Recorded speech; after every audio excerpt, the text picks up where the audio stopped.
अपनी रूह से पूछा कि दिल्ली क्या है, तो जवाब में यूं कह गई, दुनिया मानो जिस्म हो और दिल्ली उसकी जान। मिर्जा गालिब के अल्फाज हैं। कुछ तो बात रही होगी उस जमाने के इस इलाके में जो मिर्जा गालिब यहीं के होकर रह गए। वो मुगलों का जमाना था, तब यमुना नदी लाल किले के किनारे से बहा करती थी। बल्ली मारान इस इलाके का नाम इसलिए पड़ा क्योंकि ये नाविकों की बस्ती थी और यमुना नदी में नाविक अपनी नाव चलाने के लिए जाते थे। बल्ली मारान पुरानी बस्तियों में से एक है, लेकिन मौजूदा वक्त में आप यहाँ पर आएंगे तो पूरा का पूरा इलाका थोक बाजार में तब्दील हो चुका है। जूते, घड़ी, चश्मे, चूड़ियों के बाजार से ये पूरा का पूरा इलाका मौजूदा वक्त में गुलजार है।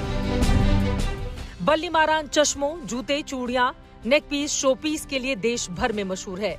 जमाने भर से लोग यहाँ पर आते हैं, लेकिन तंग गलियों की मुश्किलें बाजार में मुंह बाए खड़ी हैं। सबसे बड़ी परेशानी क्या है आपके इलाके में? भी देखो तो से 4 पर आम आदमी पार्टी को जीत मिली थी। लोकसभा में 7 होने के बाद एक बार फिर कांग्रेस और आम आदमी पार्टी आमने सामने हैं। अब बल्ली मारन के नतीजे बताएंगे कि मुस्लिम वोटरों का रुख किस ओर जाता है। बल्ली मारन की गली कासिम जान और यहाँ मुजस्समा के भीतर मुस्कुराते मिर्जा गालिब, जिनकी हवेली में इस वक्त मेरी मौजूदगी है। अशरार जहां पर उनके अल्फाज को बयां करते हुए थकते नहीं हैं, लेकिन हम यहां पर पहुंचे हुए हैं ये जानने के लिए कि चुनावी मिजाज क्या कहता है। वैसे आपको बताते चले, ये वही हवेली है जहां से आज से तकरीबन 200 साल पहले मिर्जा गालिब के मुख से ऐसे अल्फाज, ऐसी शायरी, ऐसे गजल निकले जिसकी गूंज आज भी हिंदुस्तान के कोने कोने तक सुनी जा सकती है।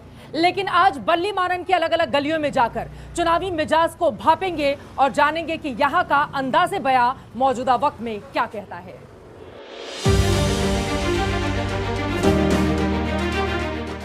बल्ली मारन की गलियों से गुजरें, उससे पहले इस हवेली की दरो दीवार को जानना बेहद जरूरी है। मसरूफियत यहाँ की फिजाओं में है और जर्रे जर्रे में बसी है गालिब की शायरी। हर दौर में याद किए जाने वाले गालिब, जिनके अल्फाजों की रियासतें कद्रदान थीं। सिर्फ हिंदुस्तान ही नहीं, दूर देशों से शायरी के कद्रदान यहाँ आते रहे हैं, उनसे जुड़ी चीजों का एहसास कराने। गालिब की आखिरी रात यहीं पर गुजरी थी। आगरा में पैदा हुए गालिब ने यहीं से अंग्रेजों की हुकूमत भी देखी और जंग आजादी का दौर भी। मिर्जा गालिब से जुड़ा हुआ एक किस्सा है। 1857 के गदर के बाद अंग्रेजों ने मिर्जा गालिब को पूछताछ के लिए बुलाया। उनसे सवाल पूछा गया कि क्या तुम मुसलमान हो? जवाब आया कि मैं आधा मुसलमान हूं। सवाल पूछा गया क्यों, तो उनका जवाब था क्योंकि मैं शराब पीता हूं। मिर्जा गालिब के बल्ली मारान में भी आधी से ज्यादा आबादी मुस्लिम समुदाय की है। दिल्ली की 70 विधानसभा सीटों में से 8 विधानसभा की सीटें ऐसी हैं जहां पर 35% से ज्यादा मुस्लिम आबादी है, जो यहां पर हार या जीत नेताओं की तय करती है।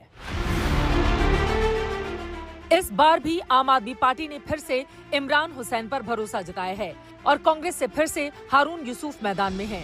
वहीं बीजेपी ने अपने पत्ते अब तक नहीं खोले हैं। 6 महीने पहले इसी दिल्ली में 7 वोट मांग चुके आप कांग्रेस के नेता एक बार फिर आमने सामने हैं। तो क्या जनता कंफ्यूज होगी या आप कांग्रेस की लड़ाई में बीजेपी का खाता खुलेगा? अगर ऐसा होता है तो ख्वाब बीजेपी का भी पूरा होगा। चुनाव के ऐलान के साथ ही इंडिया गठबंधन टूट